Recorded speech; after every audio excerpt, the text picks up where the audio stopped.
C'est avec le chapitre 1134 de One Piece que nous a été révélé le frère jumeau de Shanks.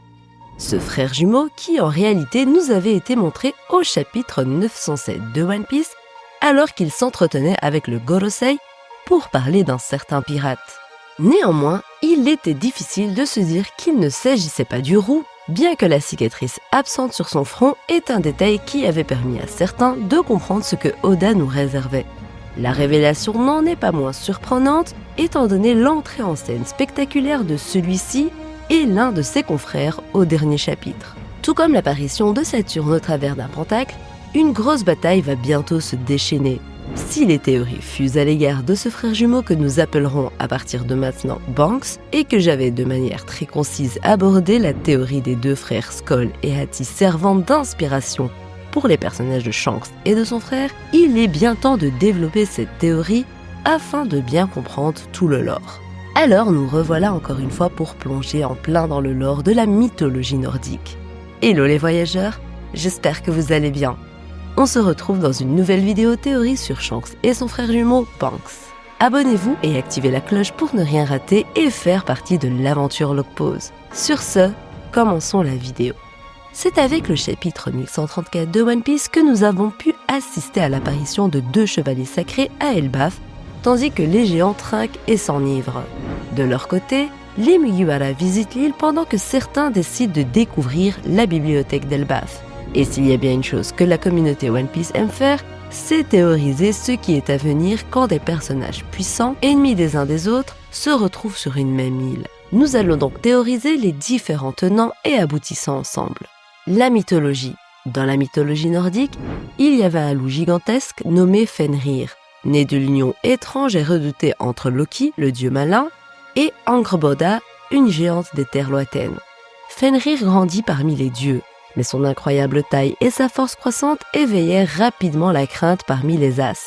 Les prophéties annonçaient que ce loup ne serait pas simplement une menace, mais l'instrument du destin, celui qui jouerait un rôle central lors du Ragnarok, la fin du monde.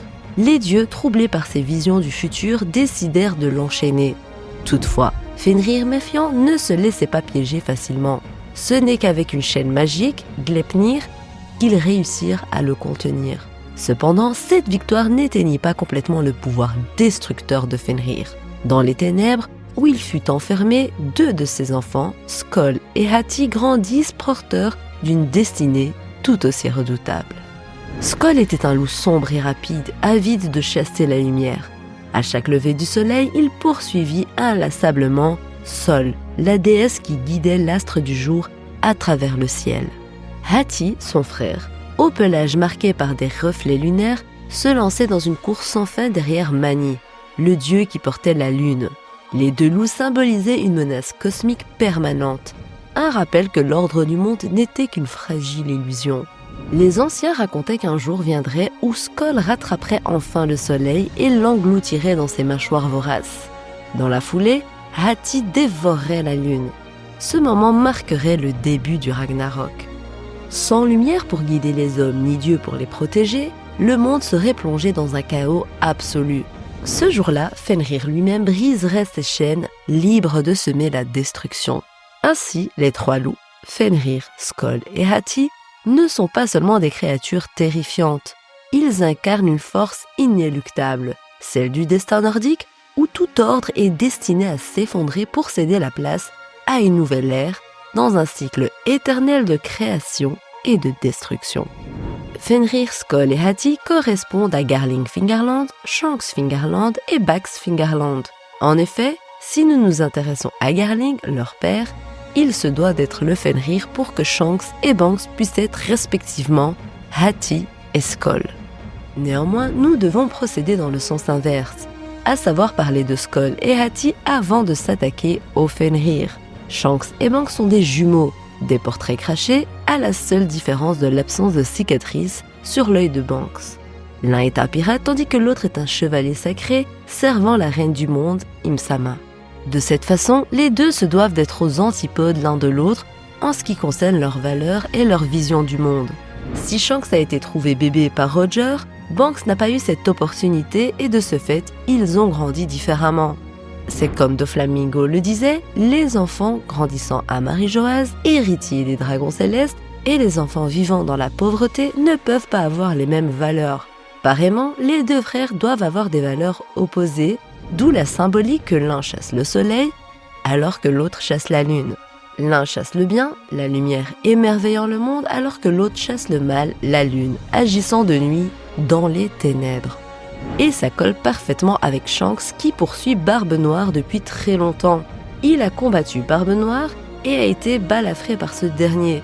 Il a même averti Barbe Blanche du danger qu'il représentait. Il l'a défié à Marineford et est même venu à Wano Kuni pensant que Barbe Noire s'y rendrait. Si Barbe Noire est considérée comme le némésis de Luffy au niveau des valeurs, de par leur opposition du soleil et des ténèbres, il peut être considéré comme un ennemi juré de Shanks également. Du côté de Banks, le chasseur du soleil, c'est l'opportunité parfaite de nous démontrer qu'il colle à cette description car le soleil se trouve sur la même île que lui. Et oui, Banks de son côté pourrait être celui qui chasse Luffy, dieu soleil, et il aurait alors parlé de lui au Gorosei, au chapitre 907. Cela permettrait de coller à la mythologie de Skoll et Hati, mais également d'avoir de véritables répercussions dans l'œuvre elle-même. Quoi de mieux que de faire affronter Banks et Luffy pour assouvir un désir, un fantasme tant attendu des lecteurs, celui de voir Luffy et Shanks s'affronter. Étant donné qu'ils se ressemblent, ça comblerait au niveau visuel les lecteurs, bien qu'on ne puisse pas dire autant au niveau symbolique. D'ailleurs, ça pourrait être un frein pour Luffy d'affronter quelqu'un qui a le visage de l'homme qui l'a inspiré à prendre les mers. De cette manière, nous comprendrons pourquoi Shanks a un frère et quel est son rôle dans l'histoire, quelles sont leurs différences, etc. On en vient alors à mentionner le Fenrir, le père de Skoll et Hati dans la mythologie. Et là, ça devient plus complexe, car le Fenrir pourrait très bien être Loki. Au niveau de l'or, ça colle plus à ce dernier. Je préfère penser que Loki sera le Surtur et que Garling sera le Fenrir. Il faut bien sûr ne pas omettre que s'inspirer de la mythologie ne signifie pas tout reprendre tel quel. Alors parlons maintenant de Garling. Garling Fingerland, le Fenrir. Si nous regardons le personnage de Garling, son design laisse suggérer un potentiel lien avec Skoll et Hati, dont il serait le père en étant le Fenrir. En effet, Garling ressemble à une étoile si on regarde sa tête droit devant et il ressemble à la lune si on le regarde de profil, faisant référence à ses enfants qui chassent le soleil, qui est une étoile, et la lune. De plus, lorsqu'on a eu droit à une partie du flashback de God Valley pendant le flashback de Kuma, Garling dit quelque chose du genre « sur vos gardes les enfants » et un débat soulevé par les Japonais et qu'il parlait de ses enfants biologiques, chose qui ne peut pas être soulevée par des non-natifs. Ainsi nous avons la parole de Garling et son design qui, regardé de face et de profil, prend des formes respectives des proies de Skoll et Hati. Parlons maintenant du concret. S'ils sont inspirés de ces créatures mythologiques, quels en seront les aboutissants dans la suite de l'œuvre ? Le Ragnarok. Il ne fait aucun doute que le Ragnarok sera un élément important dans One Piece, symbolisé par une bataille à venir. Lorsque Loki brisera ses chaînes, les choses se compliqueront. Et je pense que Loki se libérera bientôt, permettant le début des complications. Lorsque le Ragnarok sera enfin là et que la guerre sera déclenchée, Luffy tombera nez à nez avec Banks et Zoro avec le chevalier sacré l'accompagnant. Et au même moment, dans le Nouveau Monde, Barbe Noire et Shanks croiseront le fer pour permettre l'accomplissement de la prophétie du Ragnarok comme elle est dans la mythologie. De ce fait, Garling entrera également en jeu. Si j'avais théorisé une attaque à Elbaf, théorie à laquelle je crois toujours, il n'est pas certain que le doyen soit un membre de la bataille sur l'île. Il peut en effet entrer en conflit avec un autre ennemi ailleurs, comme Shanks et Barbe Noire qui ne croiseront pas le fer sur l'île. Le Ragnarok concerne la fin du monde, et quoi de mieux que de le représenter par des batailles aux quatre coins du monde. Tout le monde prendra part à ce Ragnarok à sa façon, mais les éléments principaux resteront Loki, Shanks, Luffy, Garling, Banks et Elbaf. De cette manière, nous pouvons penser que Garling combattra Dragon, Shanks combattra Barbe Noire, les ex-corsaires combattront les amiraux et Luffy combattra Banks, mais également Loki à Elbaf. Ou Loki sera un allié contre les chevaliers sacrés qui invoqueront leurs confrères pour se joindre à la bataille, comme Saturne a invoqué les doyens à Egghead. Les possibilités sont assez diverses et dépendent de ce que Oda décidera. Loki allié peut signifier la présence de Garling ou pas. Loki ennemi peut signifier qu'il n'y aura pas de chevalier sacré, ou pas. Je vois donc Shanks contre Barbe Noire, Luffy contre Banks et Garling potentiellement à Elbaf.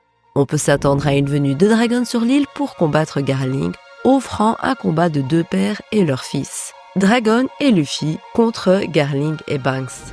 Concernant Loki, il peut également combattre les géants, ces derniers refusant de par leur honneur que ce soit Luffy qui se charge de lui, bien qu'on puisse avoir un petit affrontement entre deux, mais non décisif. D'ailleurs, il est temps que nous parlions de Loki. Si Garling est le Fenrir, il y a un petit bouleversement dans la structure mythologique concernant Loki. On peut partir du principe qu'Oda prend ce qu'il aime et façonne à sa façon le lore dans son œuvre. Loki n'a donc pas à correspondre au Loki de la mythologie au détail près, une inspiration dans le caractère et les pouvoirs pouvant suffire. Pour autant, Loki doit jouer un rôle important dans l'arc, il ne peut pas être jeté au second plan avec la simple venue de Banks sur l'île. Et il faut voir quel rôle il jouera vis-à-vis de la famille Fingerland dans la bataille à venir. C'est compliqué de déterminer parfaitement le rôle de Loki dans ce contexte, l'auteur étant libre de faire ce qu'il souhaite à son égard. Je pense de mon côté que Loki sera le Surtur, ou une autre créature inspirée de la mythologie nordique, sauf si Oda s'inspire du caractère de Loki dans la mythologie pour forger ses pouvoirs autour de la manipulation, ce qui me laisse dubitatif étant donné qu'il a le pouvoir de détruire le monde et qu'il affrontera Luffy sans pour autant être vaincu par lui. De cette façon, nous avons pu voir en détail le cas de Shanks et Banks, ainsi que la prophétie du Ragnarok dans One Piece. Lorsque Loki brisera ses chaînes, une bataille d'envergure mondiale sera déclenchée, impliquant pirates, marines, chevaliers sacrés, doyens et révolutionnaires. Aux 4 coins du monde de One Piece, les personnages puissants dont la puissance ne nous a pas été révélée vont enfin se déchaîner. Luffy, Shanks, Garling, Loki, les chevaliers sacrés, les révolutionnaires, la Cross Guild, les ex-grands corsaires, la marine et les amiraux, tous vont croiser le fer avec quelqu'un bientôt. La bataille royale dont parlait Oda pouvant se dessiner.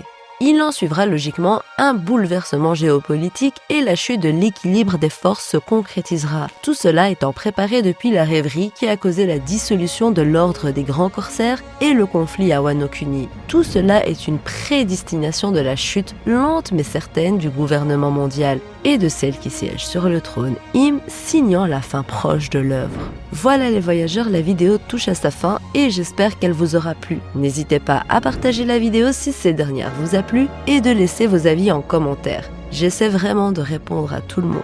Sur ce, je vous dis à la prochaine et d'ici là, portez-vous bien. Des bisous!